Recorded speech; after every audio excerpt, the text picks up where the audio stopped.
Isu soal utang proyek kereta cepat Jakarta-Bandung Wus kembali mencuat ke publik. Muncul kabar bahwa beban utang proyek ambisius ini bakal dibayar menggunakan APBN. Pernyataan itu sebelumnya disampaikan oleh Menteri Sekretaris Negara Prasetyo Hadi dan langsung memicu berbagai pertanyaan. Menanggapi hal tersebut, Menteri Keuangan Purbayudi Sadewa pun angkat bicara. Namun ia belum memberikan kepastian. Menurutnya, hingga saat ini belum ada keputusan final mengenai skema pelunasan utang, termasuk apakah benar akan melibatkan dana APBN. Nah, kenapa tak satu suara? Coba mungkin dikasih tahu Pak, kalau bakal pakai APBN untuk listrik. Seingat saya sih masih 50-50, terus saya akan diskusikan. Tapi Bapak udah diajak mau ke sana nggak sih Pak? Belum.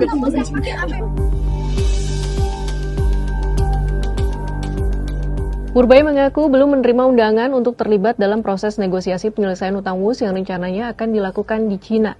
Purbay menegaskan persoalan ini tidak bisa diputuskan secara sepihak. Pemerintah masih perlu membahasnya secara mendalam bersama para pemangku kepentingan terkait. Semua opsi akan dikaji sebelum akhirnya diambil langkah yang benar-benar matang.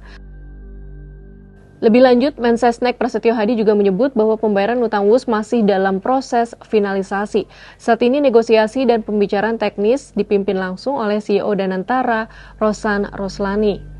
Presiden Prabowo Subianto sebelumnya memerintahkan jajaran menterinya untuk mencari skema terbaik dalam menyelesaikan utang kereta cepat Jakarta-Bandung, WUS, termasuk perhitungan angka serta berbagai skenario penyelesaian yang paling optimal bagi pemerintah. Karena baginya, proyek ini punya manfaat publik yang besar, mulai dari pengurangan kemacetan, polusi, hingga alih teknologi sehingga tidak semata-mata dinilai dari untung dan rugi.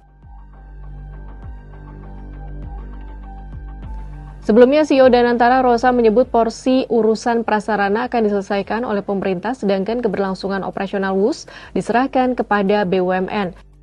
Berdasarkan data terakhir, nilai awal proyek kereta cepat Jakarta-Bandung mencapai 6,07 miliar dolar AS atau 101,17 triliun rupiah dengan kurs 16.664 rupiah per dolar AS.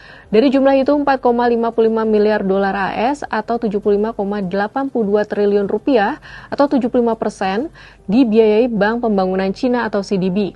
Sisanya berasal dari ekuitas pemegang saham sebesar 1,52 miliar dolar AS atau setara 25,33 triliun rupiah. Biaya tersebut belum termasuk tambahan pembengkakan biaya sebesar 1,2 miliar dolar AS atau sekitar 20 triliun rupiah. Nilai tambahan ini disepakati pada Februari 2023. Pembengkakan terjadi karena kenaikan nilai kontrak, rekayasa, pengadaan, dan konstruksi. Ada pula kenaikan biaya pembebasan lahan yang makin luas, naik 31% menjadi 7,6 juta meter persegi. Keterlambatan proyek ini juga berimbas pada kenaikan biaya antara lain biaya konsultan, operasionalisasi, serta jasa operasi dan pemeliharaan. Selain itu terdapat tambahan biaya jaringan telekomunikasi khusus kereta api atau GSMR. Sahabat Kompas, ketetapan pihak pembayar utang WUS idealnya sudah disepakati pada akhir tahun 2025 dan segera dieksekusi mulai awal 2026. Jika tidak, risiko kesulitan arus kas hingga potensi tekanan finansial pada sejumlah BUMN akan makin nyata. Jangan sampai utang yang awalnya dibayangkan dapat terbayar dari proyeksi pendapatan optimistis berpotensi berubah menjadi beban jangka panjang yang menyeret rapor keuangan KAI, Wika, Jasa Marga, dan PTPN 8, 4 BUMN yang tergabung dalam kepemilikan kereta cepat Jakarta-Bandung.